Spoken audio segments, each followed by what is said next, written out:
counterattack will return to a state of inactivity. Thanks for all you've done, Valimar. I'll be counting on you if anything else comes up. Acknowledged. Prepare yourself for your next encounter with the Azure Knight, my awakener. Don't worry, I will. We lost last time, but I know that's not all I'm capable of. As long as we're all together, I know I can get stronger. I eagerly await your results. Looks like he went to sleep. So, this is what the Great Ashen Knight looks like up close, huh? I've heard all manner of rumor about it, but I never expected I'd stand in the presence of a legend. I can't possibly begin to thank you enough. I don't know what I would have done if you hadn't come to my aid. Thank you. And that goes for everyone else, too. Thanks for coming to rescue me, guys. We're just happy you're okay. Just don't scare us like that again, all right? True. We were all on edge waiting for you to get back. And yet you somehow managed to come out unscathed with Her Highness in tow. You make it sound like it was easy. Well, easy or not, it was worth going on board. I got plenty of useful info out of it. So funny enough, I'd say their invitation worked to my benefit more than theirs. I guess there's no harm in looking at the positives now that all's said and done. Look at you, acting mature and all grown up. Brings a tear to my eye. Looks like we have some catching up to do. I'd like to follow Rean's lead and extend my thanks to each of you as well. And, dear brother, it's a relief to see you safe and sound. Though I never pictured my great escape would end with you in this airship of all things. We did time our appearance fabulously, if I do say so myself. My only regret is that we weren't able to blow in with a storm of rose petals when we boarded them. Perhaps I should have asked Emma to look into the feasibility of making such a magnificent entrance. Oh man, that would have been so cool! Well, it's probably not impossible. Now you're just being silly. Sounds about right for our prince. Well, at the very least, I'd say we're clear of any immediate danger. And given this opportunity, I'd like to sit down with you to discuss our situation and exchange any pertinent information. But first, I think we have a few more reunions to celebrate. Rean!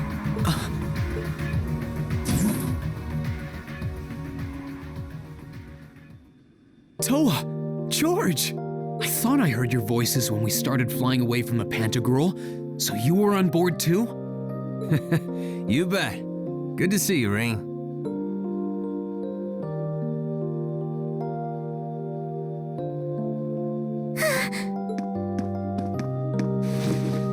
Whoa!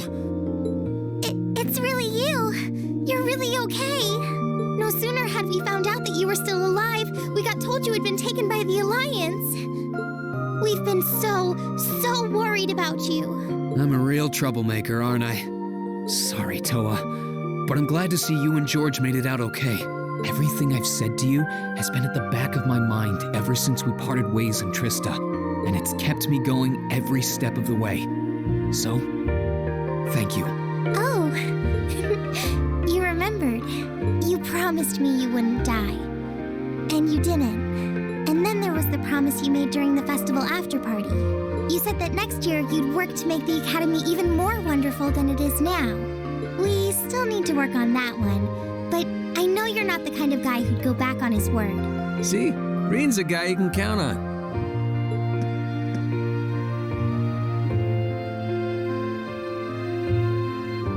Nice to see you're holding up okay. Still can't believe you made it through all that fighting in Trista in one piece, but... Well, good to see you again, George. But how'd you two end up on the Courageous to begin with? we'll bring you up to speed once we all sit down for our meeting. There's a conference room on one of the upper floors. We can meet there when you're ready.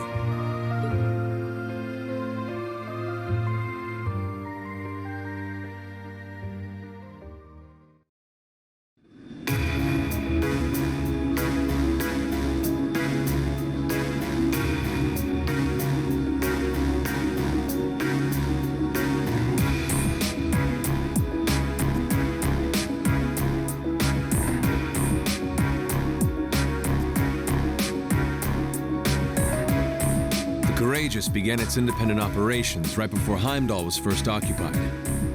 I realized what the Alliance was planning, so I gathered a skeleton crew, met with Viscount Arcade, and we hurried straight to Trista, where we found your classmates locked in combat with the Azure Knight. I see. That explains why you were in Trista. I shudder to think what would have happened if not for the Courageous's timely appearance. What have you been doing since then, Father? I hadn't heard anything about your whereabouts until now. Eventually, we were able to shake off the Azure Knight's pursuit, and we've been traveling around the country ever since, preparing to find you and take you on board. George and I haven't been here long. The principal managed to get in touch with the Courageous without anyone noticing and sent us here. He did? I hope he's still alright. By the way, what happened to Major Vander? You two are always joined at the hip. Alas, he is currently indisposed. His military obligations have him heading up the 7th Armored Division in western Erebonia. They're working with your former instructor, Major Neidhart, as well. With him too? So he's over in the west now. Huh. I should have known the 4th Armored Division's ace wouldn't get his ass kicked so easily. Oh, right. Dad said he'd heard from him too, remember? Still, the west side of the country contains Marquis Hyarm's Sutherland province, along with Duke Cayenne's Lemaire province. The fighting there would no doubt be even more fierce than it is here in eastern Erebonia. Correct. A large percentage of the Imperial Army's military strength still remains intact, but the Noble Alliance forces' constant attacks have put them at a disadvantage. On top of that, a number of townships in the region have been caught in the crossfire and suffered great losses. That's terrible. I'd heard as much, but it still pisses me off to hear it. With the 3rd and 4th Armored Divisions occupied on the eastern side of the country, one can only assume the Noble Alliance intends to use that as an opportunity to crush the forces in the west. Yeah, but they're not stupid. I bet the army in the west is putting up a pretty good fight by themselves. It's too early to call things just yet. An astute assessment. The situation in the Western Theater could change at a moment's notice. Right. But that means we're uncertain what course to pursue now. And having said that, we have a question to pose to all of you. The question, really. With the whole of the Empire caught in the throes of civil war, what exactly do all of you intend to do from here on out? Us? We were in the midst of discussing that when Rean was taken to the Pantagruel, in fact.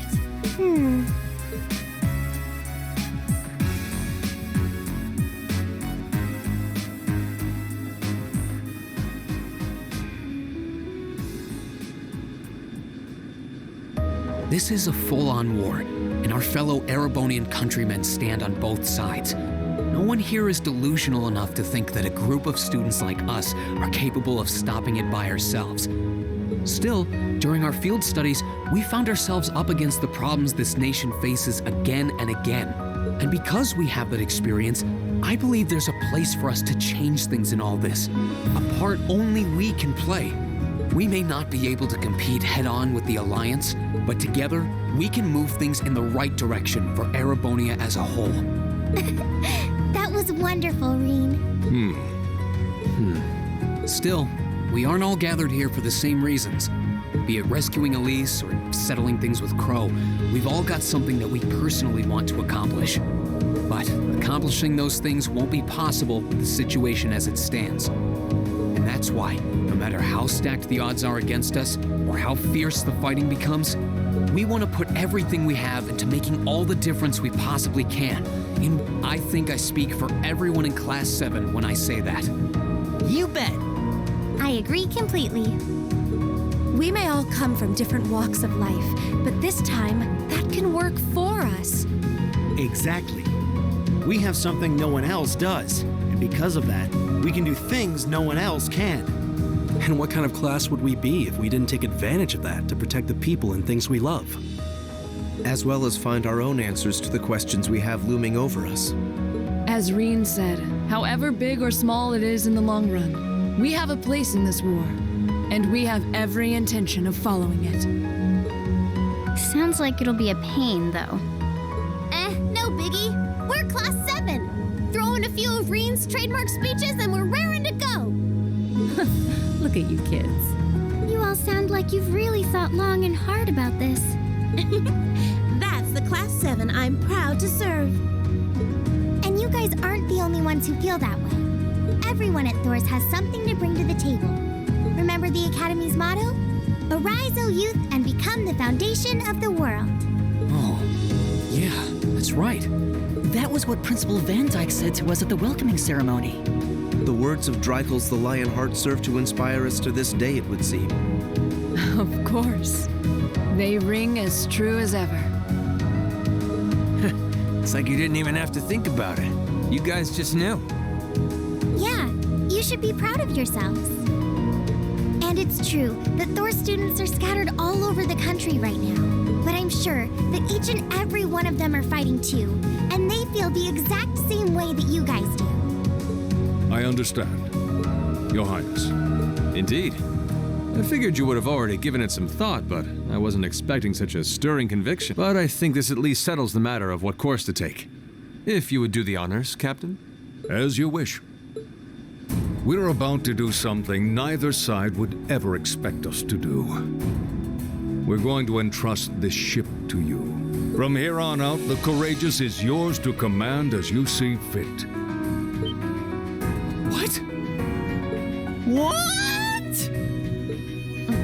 Father, would you mind elaborating? It means exactly what it sounds like. The operation of this ship will be left entirely to your discretion.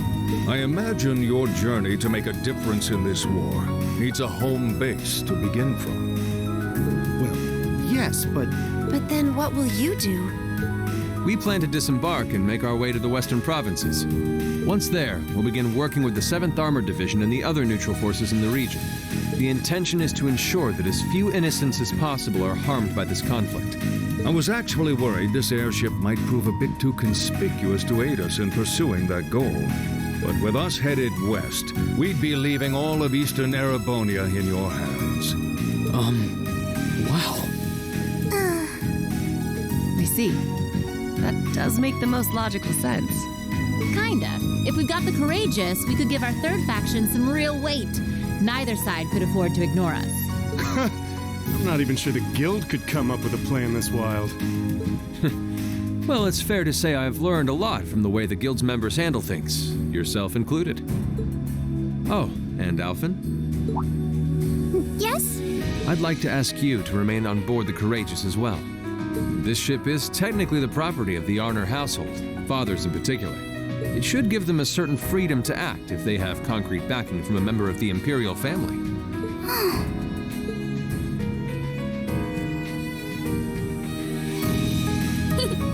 I'd be happy to. Henceforth, I, Princess Alphen Reise Arner, will guarantee the legitimacy of their actions. So do whatever you see fit to do. You have my full support. Thank you, Your Highness. Wow! We're truly honored to have you with us. No turning back now. Yeah, seriously.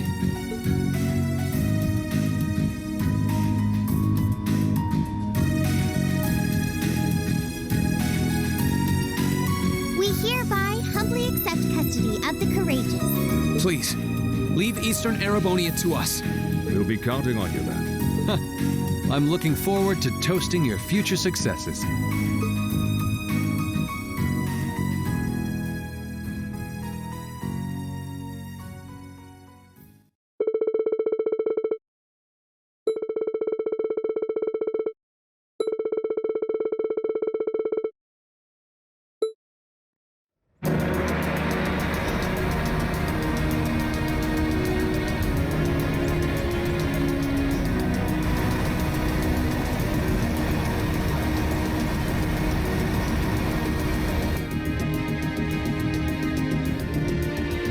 I'm leaving you in charge of the Courageous's day-to-day operations.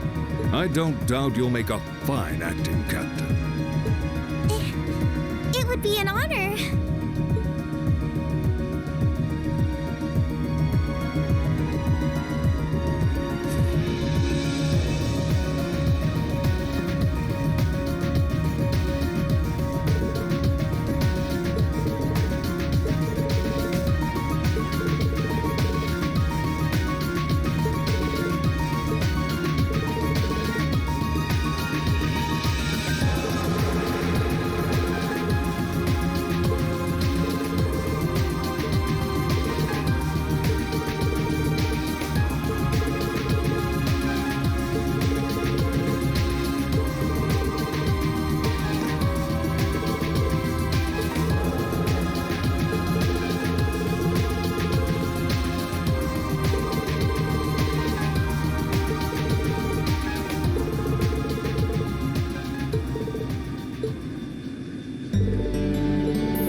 like you to accept this.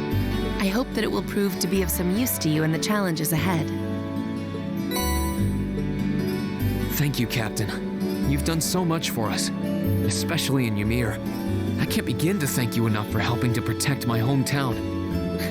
You needn't thank me. I just did what I felt was right.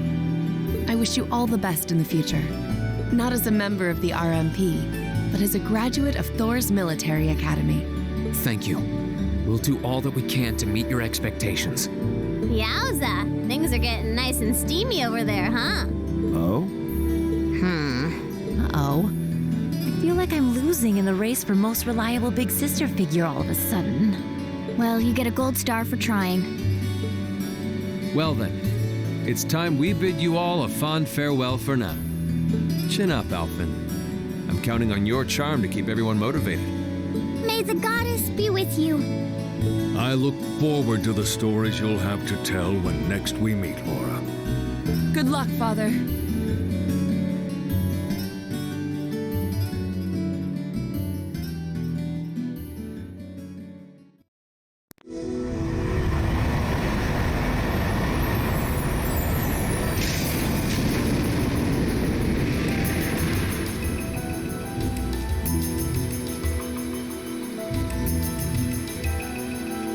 Well, there they go. You think they'll be okay on their own? Only the goddess herself knows for certain. Still, with some already calling this a second advent of the War of the Lions, I can only hope they make it through unscathed. Oh, I'm sure they'll all be just fine. They don't bear the symbol of the horned lion for show. Yes, I suppose you're right. And the same goes for me, too. I can't very well call myself a Thor's alumnus and fail to deliver. Well, well, aren't we birds of a feather? Proud Thor's graduates unite. I'll be in touch with them plenty in the coming weeks, so don't worry. The Old Guard will do as it must to keep watch over the young and vigilant. Speaking of the Old Guard, Chancellor Osborne was also a Thor's graduate, was he not? Yes, he was. Sorry to say, I can't picture it. Was he now?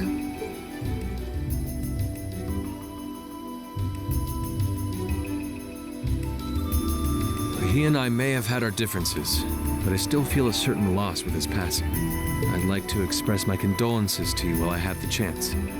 I'm afraid I never had the chance to truly get to know him, but there's no doubt in my mind that he was one of the greatest men of our time. Thank you. Still, it must be tough for you with Heimdallr under the Alliance's thumb. Were you able to find out where his funeral was held? Actually... Captain? Is something amiss? It's just that I received a strange report on that very issue. I was told his body was taken into the custody of the Imperial Guardsmen when the city was occupied. But then after that, it simply disappeared at some point. Disappeared, you say? Is it possible the reformist faction could have taken it from them? I'm afraid I don't know. It is possible that the intelligence division did something to that effect. A disappearing corpse is certainly cause for concern. It's difficult not to draw parallels with the Lance Maiden's sudden death following the War of the Lions. Unbelievable. I'm almost impressed how much trouble one man can stir up, even from beyond the grave.